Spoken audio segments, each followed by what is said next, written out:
right. Hello, everybody. So today we are going to be, me and my teammate here, we're going to be presenting about the history and keys of tennis.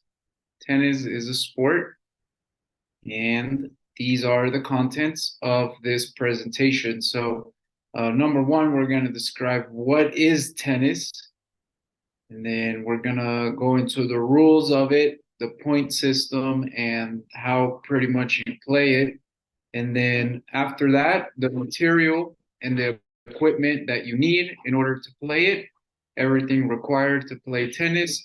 And last but not least, we're going to look over some fun facts about tennis. So, number one, what is tennis? Now, the majority of you watching might know, well, tennis is a sport. But, well, yeah, exactly. It's a sport that is practiced with a racket and the ball. Just to give a little bit of context, I know that's further on the content. Part of the that's part of the equipment that's used, a racket and a ball. But pretty much the game consists of hitting the ball with the racket with the aim of it passing through the net, not through, but over the net that is located in the middle of the court. All of this in order to score points and win against your opponent. So the court is pretty much a rectangle. There is a net in the middle, and you have players on both sides of it, on the long sides of the rectangle, hitting the ball over the net.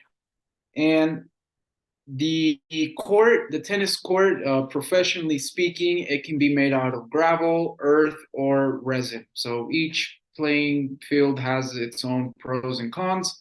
But on the other hand, the matches are not measured by the time. So that's a very important rule. Tennis matches can last as long as they need to, as long as they keep playing.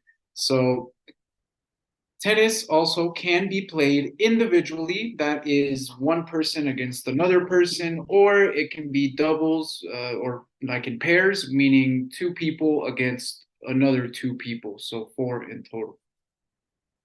And next up, we have the rules of tennis. So this is kind of where it gets interesting.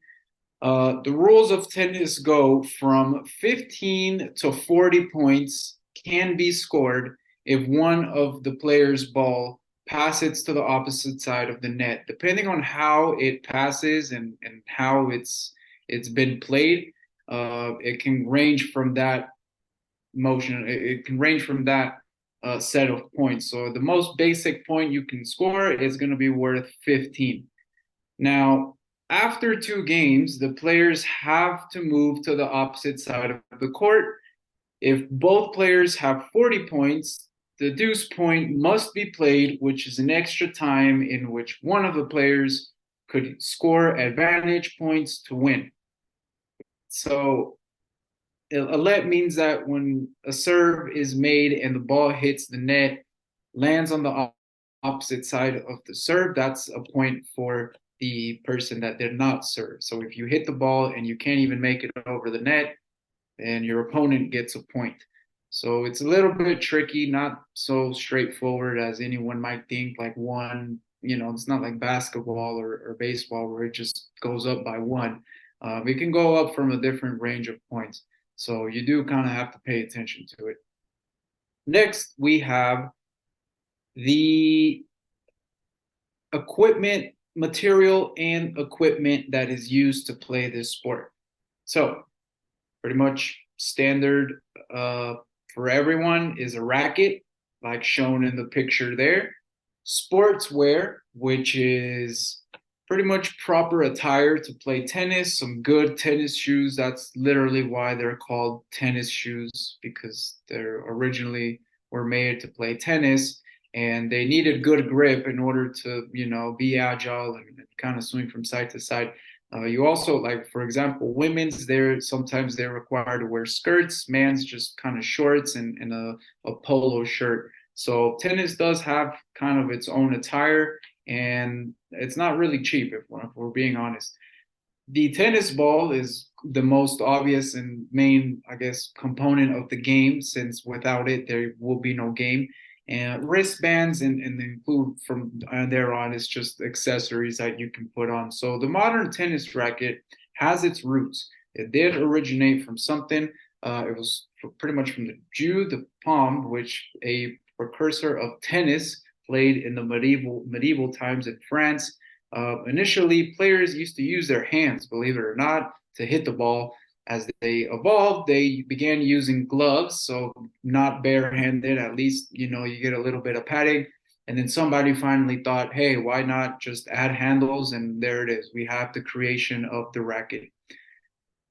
And yeah, that's pretty much all the equipment. Okay, athletes diet. In the athlete's diet, the first point that is very important is the hydration. Tennis players must prioritize hydration to maintain performance and focus on the court. The carbohydrates, incorporating complex carbohydrates like the whole grains, fruits, vegetables, and legumes is vital for sustained energy and glycogen replenishment. Protein. Lean protein sources such as chicken, fish, tofu, beans, and low-fat dairy aid muscle repair and recovery, especially for post-training sessions. And the last one is pre-match meals. Consuming a balanced pre-match meal 2 to 3 hours before playing, rich in carbohydrates and moderate in protein, helps optimize the energy levels. And the last point is gonna be fun facts.